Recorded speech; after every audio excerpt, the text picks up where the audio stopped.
This is Logikbomb, and you're watching Behind the Beats.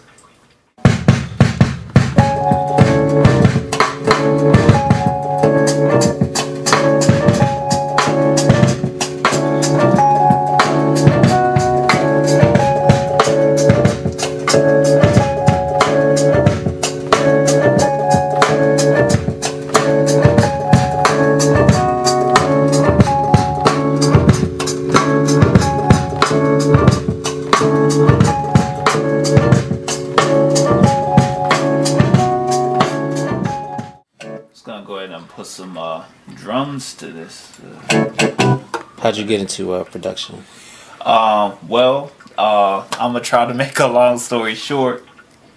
When I was very young, I guess about 5 years old, you know, I was the type of kid that I used to listen keenly to everything that my mom was playing, which, because in my earlier years, either I was back and forth from DC or California, like I was getting used to hearing different types of music. You know, we stayed listening to Spyro Gyra, Tears for Fears in California, but yet we would come back home to DC and be listening to go-go and stuff like that. For one holiday, my mom got me a turntable and 2 records for my, for a present, and ever since then I was hooked with music. Growing up over the years, I would find a Casio keyboard here and there, or me and my brother would beatbox, on tape over top of some fake chords which we didn't know how to play or whatever like that. But that really got me into production, which I didn't know that's what I was doing then. I would just do it, I would just make my own music. Who are your production influences? Okay, production influences. I would say first off, your top 5. Okay, top 5. Okay, J Dilla first. J Dilla, because I grew up listening to that guy and I didn't know who he was, but I was so influenced. Like, the soundtrack to my life contains a lot of J Dilla beats, so I would say him. Next, it will probably be Premier. I always loved his drums. I always was into how he chopped things up, and how I chop things up now is kind of almost like I have it in mind, like, okay, that's how a Premier would chop it. But DiBiase, he's a new cat, but he's one of my, I'm influenced by his stuff, like the way he chops things up, even if it's easy stuff, the way he chops it up and make it sound real, and I would say too, also Odyssey right here from the DMV. Odyssey, that guy, just if you look at some of his recent projects, the way that he's been, like he used to do almost like boom bap, he used to do boom bap beats. Now he's kind of like going on to different melodic scene type stuff, like I was talking about. And Dame Funk from LA, his stuff, when I listen to his stuff, I think of my childhood in California. That's what I think about. And his chords are amazing. Stuff that I would want to chop up, but I almost feel forbidden because it's just like I want to learn how to play keys the way he does.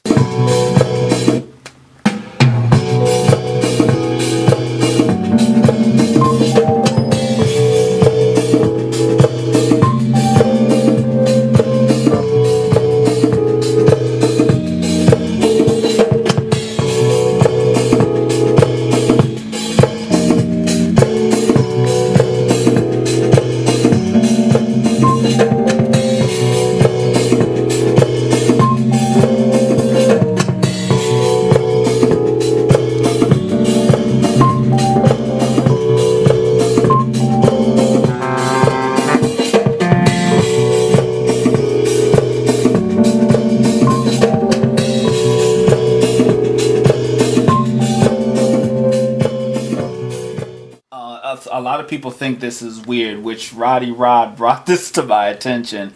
I don't save any of my sounds. A lot of people are, why don't you save any of your sounds? Like, I have the program disc. I got a few different sounds that I saved offline, and I stopped using them. Like, I don't save any sound. Once I get it into the MP, chop it up, make a song, I don't save it after. And I think that's what keeps me creative. Like, because I feel like if I'm using the same drum, or something like that, you know, over time, then I'll get stuck into one, you know. And I think using the SP303 back in the day really caused me to, you know, I didn't know where to find memory cards, you know, so I just had to get a beat on, you know, make it, you know, get the sounds, make the beat, record it on tape or whatever, and then turn it off and make something else. So yeah. Let's talk about your process as far as production. Do you start with the sample? You start with the drums, or how do you start working on a beat? A lot of times it depends. It depends on what my feeling is. Sometimes I may have drums in my head. You know, I may be tapping on something while talking on the phone. You know, playing with my fingers, and I'm like, okay, let me try to emulate that. You know, that combination of sounds or whatever on the MP or whatever. So I'll chop up some drums, or sometimes I may just throw on a record, chop some sounds up, some Fender Rhodes or whatever.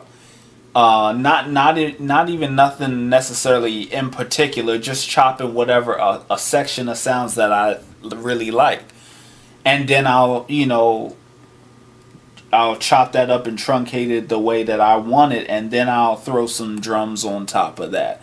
And how I do it now, without letting too many secrets out, like I really like addictive drums. And so if I want something to sound live, then I'll go ahead and chop up something melodic, you know, do the drums, you know, off of addictive drums, make it sound live, and then do a bass line, which I'm not good at, you know, but that's basically my process. I almost never like go to the MP like I know what I'm wanna make, unless I'm working with a artist, which a lot lately. I'm working with an artist from VA named 85 Mind, and a lot of his stuff is specific. He wants specific sounds like this, and so I'm finding myself having to look for certain sounds now. So my process is becoming a little different for this particular artist or whatever.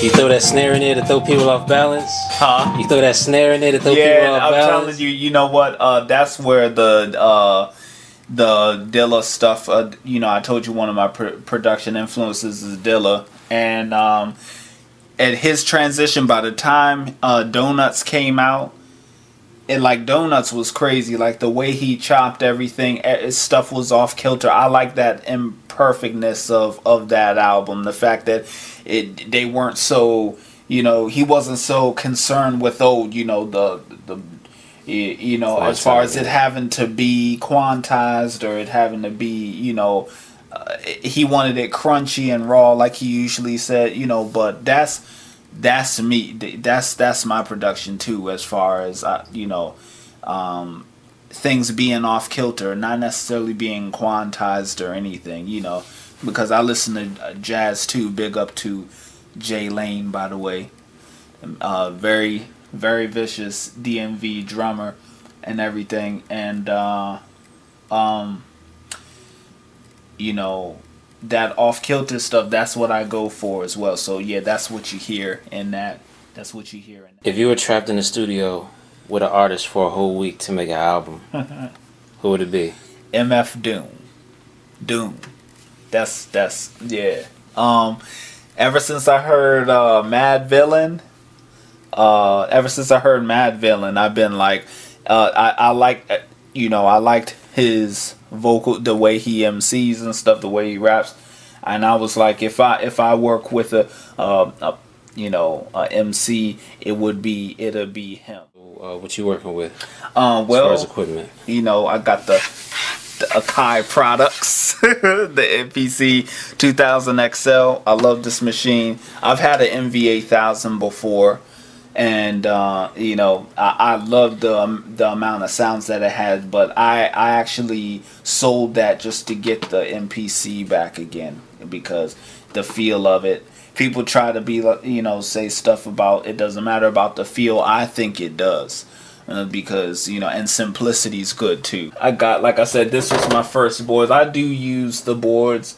I have used the boards, but I don't really much anymore, because I use my little Axiom 25 on Reason or whatever VSTs I have to get some sounds layered on my beats. And I got Reason. I have Ableton Live 8. Which is a vicious program, but I haven't mastered that yet. Big up to Roddy Rod for putting me on to the Reaper, because now that's my Pro Tools. That's my standard. Other than that, yeah, it's just basically the MP, the records, the VSTs with the MIDI controllers. I got some extra pads or whatever, put it on another channel, and then I'm ready to bang out some more drums.